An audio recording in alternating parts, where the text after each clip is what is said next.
हम एक ऐसे इंसान को देखना पसंद करते हैं जो कि पूरी तरह से विकसित हो, दिल का अच्छा हो, दिमाग से होशियार हो, अच्छे काम करता हो, समाज के दुख को समझता और महसूस करता हो, चीजों के असल मतलब को ढूंढ सकता हो और जो किसी भी चीज को अच्छे से समझने में भरोसा रखता हो। हम एक ऐसे इंसान को देखना पसंद करते हैं जो कि कभी भी हार नहीं मानता हो और लगातार काम करने में भरोसा रखता हो। हम एक ऐसे इंसान को देखना चाहते हैं जिसमें दिमाग, दिल और शरीर का ऐसा ही संयोजन हो।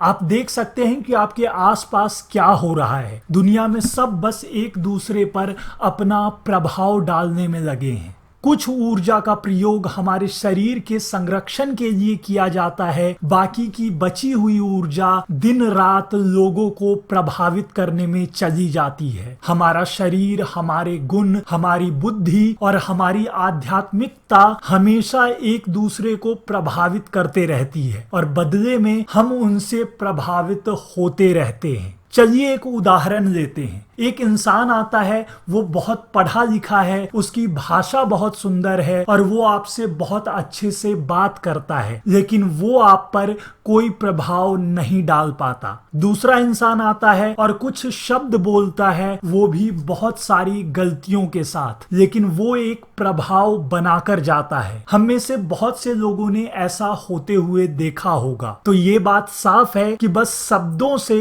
किसी के बारे में कोई धारणा नहीं बनाई जा सकती। किसी भी धारणा को बनाने में शब्द और विचार की बस 1/3 भूमिका होती है और बाकी का 2/3 हिस्सा इंसान खुद होता है। अब आप देखेंगे कि हमारे परिवार में भी कई लोग हैं, उनमें से कुछ सफल होते हैं और कुछ नहीं।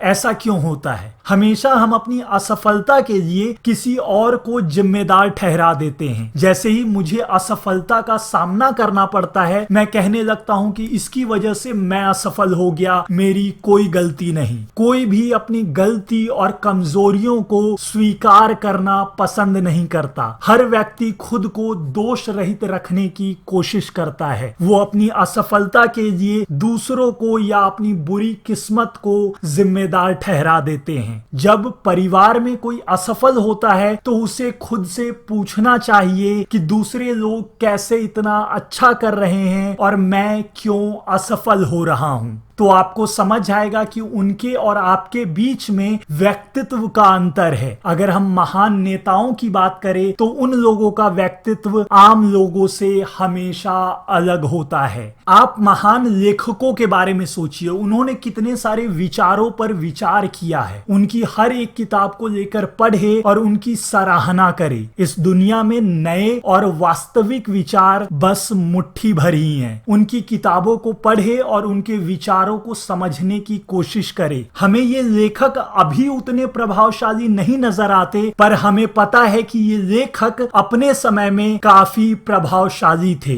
वो ऐसे कैसे बने? ये उनकी किताबें और भाषण के बारे में नहीं है, बल्कि उनके व्यक्तित्व के बारे में है। उनका व्यक्तित्व बहुत अलग था और वो उन्हीं के साथ चला गया। जैसा कि मैं पहले बता चुका हूं, एक इंसान का 2/3 हिस्सा उसका व्यक्तित्व होता है और 1/3 उसके शब्द और बुद्धि।